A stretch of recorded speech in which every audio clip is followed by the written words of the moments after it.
بسم الرحمن الرحیم اللہم صلی علی سیدنا و مولانا محمد وعلی آل سیدنا و مولانا محمد وبارک وسلم۔ قال اللہ تبارک و تعالی فی القرآن المجید والفرقان الحمید۔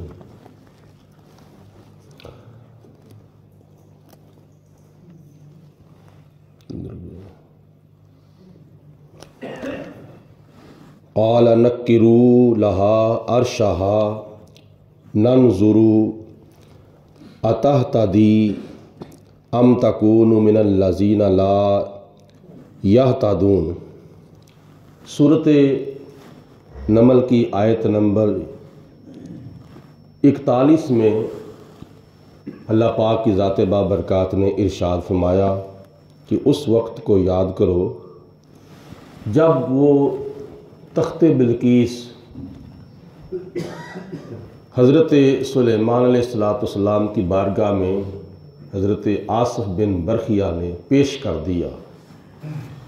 یہاں پہ یہ بھی سوال پیدا ہوتا ہے کہ وہ تخت آ کیسے گیا؟ اسی کا نام تو کرامت ہے، اور کرامت اللہ کے ولی کی ہوتی ایسی ہے کہ جو انسان کی عقل میں نہ آئے۔ اللہ کی قدرت، نبی کا معجزہ اور ولی کی کرامت ہمارے تمہارے ماننے میں آتی ہے لیکن عقل میں نہیں آتی، اور اس کو سمجھنا بھی ضروری نہیں کہ یہ ہو کیسے گیا، بس ہو گیا، تم سر تسلیم خم کر لو۔ یاد رکھ تو پیر رومی کا کہا، عقل قرباں کن بپیش مصطفیٰ۔ جب اللہ کے پیارے محبوب ارشاد فرما دیں تیری عقل میں بات آئے یا نہ آئے، سر تسلیم خم کر لے۔ اس کی جھلک حدیث پاک کی روشنی میں سماعت فرمائیں کہ نبی کریم علیہ السلام نے ارشاد فرمایا کہ جب اللہ کا بندہ اللہ کی عبادت نوافل کی شکل میں، ذکر و فکر کی شکل میں کرتا کرتا اللہ کی اتنا قریب ہو جاتا ہے کہ اللہ فرماتا ہے کہ میں اس کی آنکھ بن جاتا ہوں، میں اس کے کان بن جاتا ہوں، میں اس کی زبان بن جاتا ہوں، میں اس کے ہاتھ بن جاتا ہوں، میں اس کے پاؤں بن جاتا ہوں۔ وہ اللہ کا بندہ اللہ کی صفتوں کا مظہر بن جاتا ہے، اللہ کے وہ اتنا قریب ہو جاتا ہے کہ اللہ تعالیٰ اس کے جسم کے اعضاء بن جاتا ہے اور وہ خدا کی صفتوں کا مظہر بن جاتا ہے۔ اب اس کا دیکھنا خدا کا دیکھنا، اس کا بولنا خدا کا بولنا، اس کا سننا خدا کا سننا، اس کا اشارہ کرنا خدا کا اشارہ کرنا ہے۔ اب ان تمام باتوں میں سے ایک بات کو لے لو، جب اللہ فرماتا ہے کہ میں اس کے ہاتھ بن جاتا ہوں تو اب اس کا ہاتھ جو ہے وہ کہاں تک چلا جاتا ہے؟ اللہ تعالیٰ جو چاہے کر سکتا ہے، منٹوں میں نہیں بلکہ سیکنڈوں میں۔ جب اللہ اس کے ہاتھ بن جاتا ہے، جب اللہ اس کے پاؤں بن جاتا ہے تو پھر پاؤں اس کے ہوتے ہیں۔ اب سلیمان علیہ السلام تو جلوہ فروز تھے ملک شام میں، اور تخت بلقیس پڑا ہوا تھا ملک یمن کے شہر سبا میں، تو پھر وہ کیسے لے کے آئے؟ جب اللہ فرماتا ہے کہ میں اس کے پاؤں بن جاتا ہوں تو پاؤں تو پھر اس کے ہوتے ہیں، طاقت خدا کی ہوتی ہے، ہاتھ اس کے ہوتے ہیں، طاقت خدا کی ہوتی ہے۔ تو اللہ تعالیٰ کے ولی کو اللہ تعالیٰ نے اتنی طاقت عطا فرمائی ہے کہ وہ بیٹھا کہیں پہ ہے، تخت بلقیس کہیں سے اٹھا کے آنکھ جھپکنے سے پہلے اس نے جناب سلیمان علیہ السلام کے سامنے پیش کر دیا ہے۔ یہاں سے غائب بھی نہیں ہوا، وہاں سے تخت بھی لے آیا ہے۔ ہاتھ کی طاقت کتنی ہے اور ہاتھ کہاں تک پہنچ رہا ہے؟ تو یہ بات سر تسلیم خم کر لینی چاہیے۔ آج کل تو کئی لوگ ایسے ہیں کہتے ہیں کہ نبی ولی کیا کر سکتے ہیں، جیسے وہ جیلم کے اندر مرزا جیل میں بیٹھا ہوا ہے، وہ کہتا ہے کہ توحید کے مقابلے میں تو نبی شے ہی کو نہیں۔ توبہ توبہ، اور پھر یہاں تک اس کے لفظ ہیں نبی تو اپنا پیشاب نہیں روک سکتا. یہ کوئی لفظ ہیں بولنے والے نبی کی شان کے بارے میں. اور ولی تو شے کو نہیں توحید کے مقابلے میں. قرآن پاک پڑھ کے دیکھا جائے تو کیا تجھے سلیمان علیہ السلام کے وزیر آصف بن برخیہ کی طاقت کا نہیں پتہ چل رہا؟ کیا تجھے جناب حبیب کبریہ علیہ السلام کا ایک آنے وحد میں 18,000 مخلوقات کی سیر کر کے واپس آنا نظر نہیں آ رہا؟ معراج کی رات. اور جناب جبریل علیہ السلام کو اللہ پاک نے کتنی طاقت عطا فرمائی ہے. 1 فٹ کا فاصلہ چھری کا طے کرنے سے پہلے جناب جبریل علیہ السلام نے میدان مینا کے اندر سدرۃ المنتہا سے چل کر جنتی دمبا لیا اور جناب اسماعیل علیہ السلام کی جگہ پہ لٹا دیا.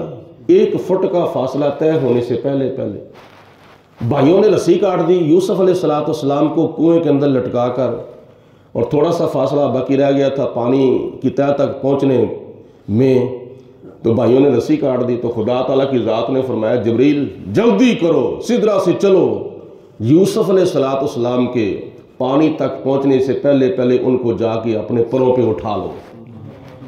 ابراہیم علیہ السلام منجنیق کے ذریعے آگ میں جا رہے ہیں، ابھی وہ رسیاں کھینچنے والے تھے نمرودی. تو اللہ پاک نے فرمایا کہ ابراہیم علیہ السلام کے آگ تک جانے سے پہلے پر مار کر اس آگ کو گل و گلزار بنا دو. یہ نبیوں کی طاقت، یہ ولیوں کی طاقت، یہ فرشتوں کی طاقت کس نے دی ہے؟ اللہ پاک نے دی ہے. تو کیا اللہ پاک کی دی ہوئی طاقت کا اظہار کسی نبی سے ہو جائے یا کسی ولی سے ہو جائے، فرشتوں سے ہو جائے، تو پھر بھی یہ کہنا چاہیے کہ نبی ولی تو شے کو نہیں توحید کے مقابلے میں؟ اللہ پاک نے اپنے نبیوں کو بھی بہت زیادہ اور لامحدود طاقت عطا فرمائی ہے، اور اپنے ولیوں کو بھی بہت لامحدود طاقت عطا فرمائی ہے. تو انہی طاقتوں میں سے ایک طاقت ہے حضرت آصف بن برخیہ کی، کہ آنکھ جھپکنے سے پہلے جناب آصف بن برخیہ نے تخت بلقیس حاضر کر دیا. تو جناب سلیمان علیہ السلام نے فرمایا قال نکروا لها عرشها، اے میرے خادموں اس تخت کے اندر تغیر و تبدل پیدا کر دو. اس کے ہیرے لال جوہرات جو اس کے اوپر جڑے ہوئے ہیں وہ ذرا تبدیل کر دو، کچھ متبادل لگا دو، کچھ نکال دو، کچھ ڈال دو. کس کے لیے؟ ملکہ بلقیس کے لیے. قال نکروا لها، اس کے لیے جناب سلیمان علیہ السلام نے فرمایا کہ اس کے اندر تبدیلی کر دو عرشها، اس کے تخت میں، اس لیے تاکہ اس کو آزمایا جائے. ننظر، تاکہ ہم اس کو آزمائیں، ہم اس کو پرکھیں، ہم اس کی جانچ پڑتال کریں، اس کو دیکھیں. ہم اتہتدی، کیا وہ اس کو پہچاننے میں راہ پاتی ہے؟ ام تکون من الذین لا یہتدون، یا وہ اس کو نہ پہچاننے میں کیا کہتی ہے، یعنی اس اپنے تخت کو وہ پہچانتی ہے یا نہیں پہچانتی، اس کے اندر تبدیلی پیدا کر دو. فلما، پھر جب جاءت، وہ آ گئی، ملکہ بلقیس جب آ گئی حضرت سلیمان علیہ السلام کے پاس، قیلا، اس کو کہا گیا جناب سلیمان علیہ السلام کی طرف سے ملکہ بلقیس کو فرمایا گیا اہاکذا عرشک، کیا تیرا تخت ایسا ہی ہے جس تخت کے اوپر بیٹھ کر تو حکومت کرتی ہے، سلطنت کرتی ہے اور قوم کا کام کرتی ہے؟ کیا تو دیکھتی ہے کہ تیرا ہی یہ تخت ہے؟ کیا تیرا تخت ایسا ہی ہے؟ قالت کأنہ ہوا، تو ملکہ بلقیس نے کہا ہاں یہ میرا ہی تخت ہے. جناب سلیمان علیہ السلام نے وہ تخت کو منگوایا تھا اس لیے کہ وہ آ کے دیکھے کہ میں بادشاہ بن کے بیٹھی ہوں، یہ جس کے قدموں میں میرا تخت آیا ہوا ہے یہ اللہ کے نبی بھی ہیں اور پوری دنیا کے بادشاہ بھی ہیں، تاکہ دیکھ کر وہ عاجز آ جائے. حیران ہو جائے، وہ مان جائے کہ میں کیا ہوں، میں تو سلیمان علیہ السلام کے مقابلے میں کچھ بھی نہیں ہوں۔ وہ آ کے میری بادشاہت کا اقرار کر لے، میری نبوت کا اقرار کر لے، میری حکومت کا اقرار کر لے۔ فرمایا کیا یہ تیرا ہی تخت ہے؟ تو اس نے کہا ہاں، قالت کا انہو ہوا، ہاں یہ میرا ہی تخت ہے۔ اور دوسری بات اس نے یہ کی وَأُوتِنَا الْعِلْمَ مِنْ قَبْلِنَا، وَأُوتِنَا الْعِلْمَ مِنْ قَبْلِنَا، اس سے پہلے ہمیں پتہ چل گیا تھا آپ کے بارے میں، جب ہود آپ کا خط لے کر میرے پاس آیا جس کے اوپر لکھا ہوا تھا اِنَّهُ مِن سُلَيْمَانَ وَإِنَّهُ بِسْمِ اللَّهِ الرَّحْمَنِ الرَّحِيمِ، اس سے پہلے ہود کے ذریعے مجھے آپ کے بارے میں معلوم ہو چکا تھا کہ آپ کا تعارف کیا ہے، تو میں آپ کے بلانے پر آ گئی ہوں۔ اور جو آپ نے کہا تھا وہ یہ کہا تھا کہ وَأْتُونِي مُسْلِمِينَ، میرے پاس تسلیم کر کے اور مسلمان ہو کر اسلام قبول کر کے میرے پاس آ جا۔ وَكُنَّا مُسْلِمِينَ، اب ہم مسلمان ہو چکے ہیں، میں بھی مسلمان ہو چکی ہوں، اور میرے ساتھ جتنے بھی امراء اور وزراء، جتنے بھی رعایا میرے ساتھ آپ کے پاس آئی ہے، وہ سارے کے سارے افراد جتنے بھی ہیں وہ مسلمان ہو چکے ہیں۔ ہم نے آپ کو اپنا بادشاہ بھی مان لیا ہے اور اللہ کا نبی بھی آپ کو مان لیا ہے، اب میں مسلمان ہو چکی ہوں۔ وَصَدَّهَا، اور اس کو روک کے رکھا تھا، کس چیز نے؟ مَا كَانَتْ تَعْبُدُ، جس کی وہ پوجا کرتی تھی، اور پوجا وہ کس کی کرتی تھی؟ من دون اللہ، اللہ کے سوا وہ سورج کی پوجا کرتی تھی، وہ سورج کو سجدہ کرتی تھی، وہ سورج کے سامنے جھکتی تھی، اور وہ سورج کو اپنا رب اور اپنا خدا اور اپنا الہ مانتی تھی۔ تو اللہ تعالیٰ کی ذات نے ارشاد فرمایا کہ سورج کی پوجا نے اس کو اس بات سے روکا ہوا تھا کہ وہ مسلمان ہو جائے۔ انما کانت من قوم کافرین، اس سے پہلے وہ کافر قوم میں سے تھی، اب نہیں ہے، ب وہ مسلمان ہو چکی ہے۔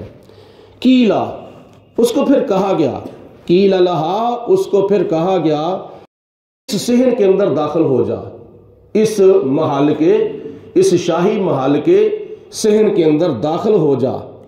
جب وہ داخل ہونے لگی تو جناب سلیمان علیہ السلام نے چونکہ اس کے استقبال کے لیے بڑا اہتمام کرایا ہوا تھا، جنوں کو حکم دے کر بڑا اہتمام کروایا ہوا تھا، اور کئی قسم کا اہتمام کرایا تھا، اور اس میں سے ایک بات یہ بھی تھی کہ جناب سلیمان علیہ السلام نے اپنے محل کا جو صحن تھا، اس کا جو فرش تھا نا، وہ شیشے کا ڈلوایا ہوا تھا، اور اس کے نیچے پانی بہہ رہا تھا، اور پانی کے اندر مچھلیاں گھوم رہی تھیں، یعنی وہ معلوم ہو رہا تھا کہ یہ پانی ہے، اور اس کے اوپر شیشے کا فرش آپ نے ڈلوایا ہوا تھا۔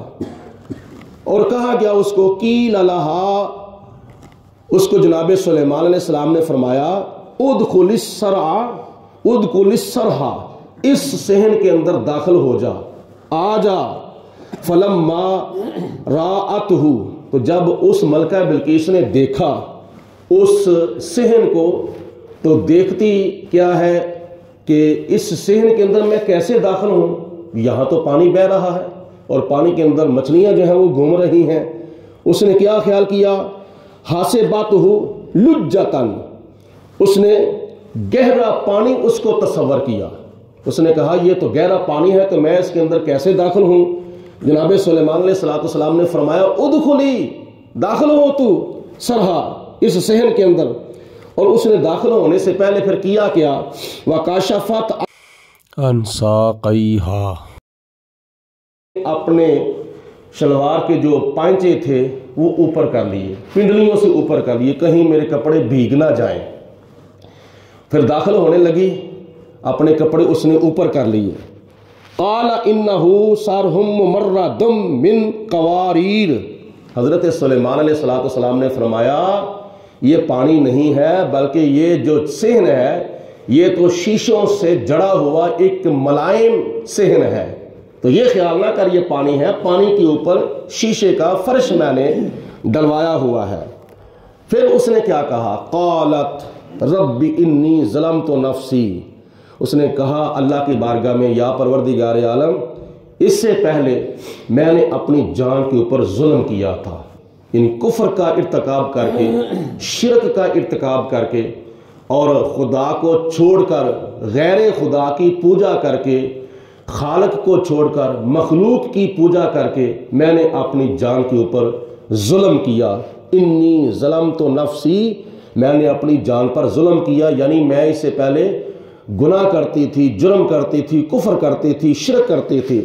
اب میں وَأَسْلَمْتُ مَعَ سُلَيْمَانَ لِلَّهِ رَبِّ الْعَالَمِينَ، اب میں سلیمان علیہ السلام کے ساتھ اس خدا پر، اس اللہ پر ایمان لاتی ہوں جو سارے جہانوں کو پالنے والا ہے۔ اب حضرت ملکہ بلقیس، اس کو اب کیا کہا جائے گا؟ حضرت ملکہ بلقیس وہ مسلمان ہو چکی ہے، حضرت سلیمان علیہ السلام کا کلمہ پڑھ چکی ہے اور ایک خدا کی پوجا کرنے لگی۔ جناب سلیمان علیہ السلام کے سامنے اس نے سر تسلیم خم کر دیا۔ پھر بعض روایات میں آتا ہے جناب سلیمان علیہ السلام نے اس کا کسی اور کے ساتھ نکاح کر دیا، اور بعض روایات میں آتا ہے کہ جناب سلیمان علیہ السلام نے اس کے ساتھ اپنا نکاح کر لیا۔ یہ دو رکوعوں میں حضرت سلیمان علیہ السلام کا واقعہ جو آپ نے مختلف نشستوں میں سماعت فرمایا، آج یہ اختتام پذیر ہوا۔ اللہ پاک کی ذات بابرکات ہم سب کو قرآن پاک پڑھنے کی، سننے کی، سمجھنے کی، اس پر عمل کرنے کی توفیق عطا فرمائے۔ آمین ثم آمین، وآخر دعوانا ان الحمدللہ رب العالمین۔ الصلاۃ والسلام علیکم یا سیدی یا رسول اللہ۔